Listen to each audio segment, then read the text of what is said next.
Hola, ¿qué tal? Mi nombre es Héctor Zenón Castillo Flores. Pertenezco al grupo Texcoco 3, licenciatura de INDEPAC.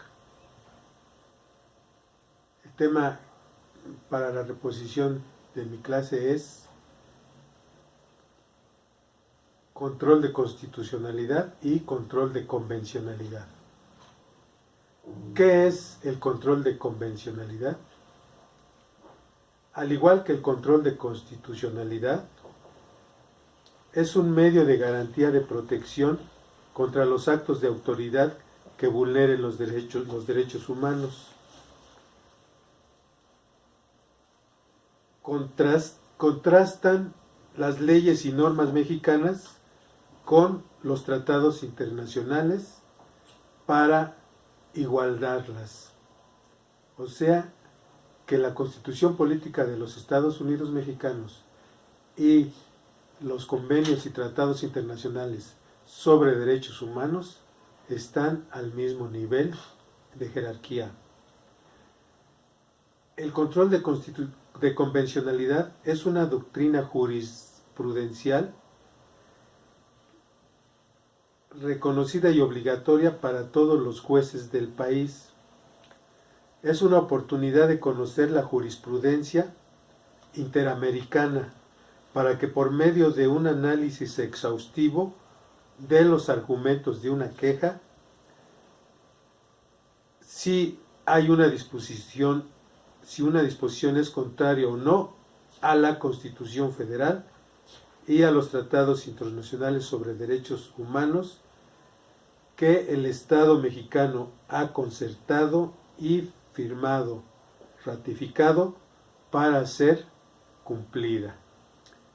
De lo contrario, se tienen que adecuar las normas y leyes mexicanas para dar cumplimiento a esos acuerdos y a esos tratados. ¿Por qué es obligatorio en nuestro país?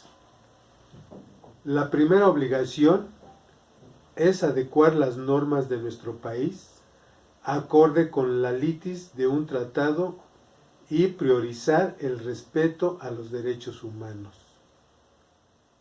Con esto se quiere decir que hay que derogar todas aquellas normas que estuvieran en contra de un tratado internacional, es decir, armonización jurídica. Hacer un diagnóstico de la situación que guardan los derechos humanos para saber cómo adecuar las propias leyes y normas para un debido proceso legal que garantice el pleno ejercicio de los derechos fundamentales, acorde con el principio de progresividad en derechos humanos, es decir, ir mejorando en su aplicación cada vez más y mejor.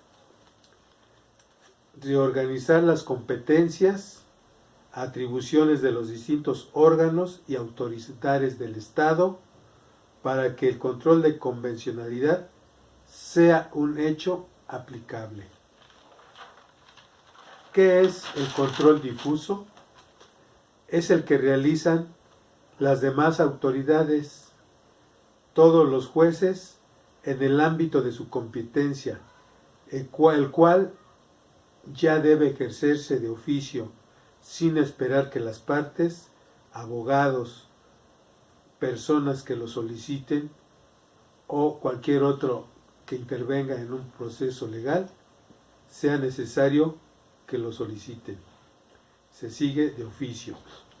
En el control difuso, sí, como decíamos, no es necesario ni que el quejoso, su abogado, el fiscal o cualquier otra persona expresamente en una demanda de amparo, ¿sí?, lo soliciten. Ya debe ser parte integral de la norma y que se limite a la materia de legalidad, competencia específica. El juzgador puede desaplicar la norma que a su interés no se acorde con la Constitución o con los tratados internacionales en temas de derechos humanos. Esto se aplica desde la primera instancia y por todos los jueces en el ámbito de su competencia.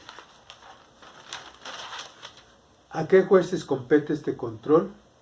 El control difuso lo realizan todas las autoridades del país y todos los jueces desde la primera instancia del fuero común, en el ámbito de su competencia, en su labor cotidiana, y se constriñe a establecer la legalidad del asunto sometido a su consideración con base en los hechos, argumentaciones jurídicas, pruebas y alegatos propuestos por las partes, dando cumplimiento a los derechos fundamentales de audiencia, legalidad, debido proceso y acceso a la justicia. Por lo tanto, compete a todos los jueces del orden común, desde la primera instancia, el juzgador ordinario, al aplicar la norma, puede contrastar de oficio entre su contenido y los derechos humanos que reconoce el orden jurídico del país, o sea, legalizar el control difuso, o sea, realizarlo, llevarlo a cabo. ¿Cuáles son los requisitos para promover el amparo? El juicio de amparo como instrumento jurídico se divide en dos: amparo directo y amparo indirecto, ¿sí?, que es una protección a los derechos humanos. Es amplio y el acceso a este debe ser sencillo para garantizar el Estado de Derecho. Restituye al particular sus derechos fundamentales al otorgar la suspensión de la ejecución del acto reclamado. Por regla general, es de conocimiento de jueces federales que integran el Poder Judicial de la Federación, jueces de distrito, tribunales colegiados de circuito, tribunales unitarios de circuito y la Suprema Corte de Justicia. El artículo 107 de la Constitución Política de los Estados Unidos Mexicanos nos dice que el juicio de amparo se seguirá siempre a instancia de parte agraviada, teniendo tal carácter quien aduce ser titular de un derecho o de un interés legítimo, personal, individual o colectivo, siempre que alegue que el acto reclamado viola los derechos reconocidos por la Constitución, ¿sí?, o por algún tratado internacional, y con ello se afecte su esfera jurídica, ya sea de manera directa o en virtud de su especial situación frente al orden jurídico. ¿Cuál es la diferencia de tramitación entre el amparo directo y el amparo indirecto? La diferencia es ante quien se presente o destina y la autoridad que resuelve. En el amparo directo resuelve el tribunal colegiado de circuito y en el amparo indirecto resuelve el juez de distrito. El amparo directo procede contra sentencias definitivas, laudos y resoluciones que pongan fin al juicio. El amparo indirecto procede contra leyes o actos que no provengan de tribunales judiciales, administrativos o del trabajo, ejecutados fuera de juicio o después de concluido, actos que tengan sobre personas o cosas una ejecución de imposible reparación. En el amparo directo, la suspensión del acto reclamado la concede o niega la autoridad responsable. En el amparo indirecto, la suspensión del acto reclamado la concede el juez de distrito, la cual puede ser provisional y o definitiva. En contra de la resolución dictada no procede recurso alguno en el amparo directo. En el amparo indirecto, En contra de la resolución procede el recurso de revisión, de que conocerá el Tribunal Colegiado de Circuito o la Corte, según sea el caso.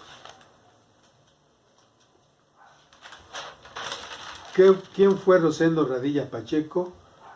Fue un mexicano del estado de Guerrero, quien el 25 de agosto de 1974 fue detenido de manera arbitraria por elementos del ejército mexicano en un retén militar en Atoyac de Álvarez, el estado de Guerrero. Él iba acompañado de su hijo de 11 años, quien recuerda que su padre preguntó la razón de su detención y le respondieron que por hacer corridos. Él respondió que eso no era un delito, pero los militares aún así se lo llevaron detenido. La última vez que lo vieron, según testigos, fue en el hoy ex cuartel militar de Atoyac de Álvarez. Era un líder sindical, ¿sí? Lideraba la Asociación Nacional de Cafetaleros. El contexto de su época era que era una guerra sucia en el cual el gobierno, tanto del Estado como federal, perseguían a los líderes maestros Lucio Cabañas y Genaro Vázquez Rojas. Pero también las órdenes eran irse contra la población indefensa. Quienes luchaban por una causa justa, lo único que pedían era tener mejor salud y mejor educación y mejores apoyos para sembrar y poder llevar una vida digna.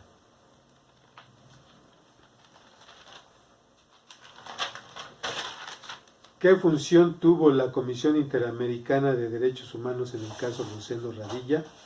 La Comisión Interamericana de Derechos Humanos interviene cuando se han agotado todas las instancias judiciales de los países miembros. Se le da a cada caso su admisibilidad o su no admisibilidad. Después de ser admitido el caso para el trámite de las peticiones ante la comisión para buscar que las partes lleguen a una solución amistosa. Si no se consigue, entonces se realizan visitas, audiencias y medidas cautelares. La comisión acepta documentales, testimoniales, que fue lo que más se presentó en el caso de Rosendo Radilla Pacheco. El 15 de noviembre de 2001 le dio admisibilidad para turnarlo a la Corte Interamericana de Derechos Humanos.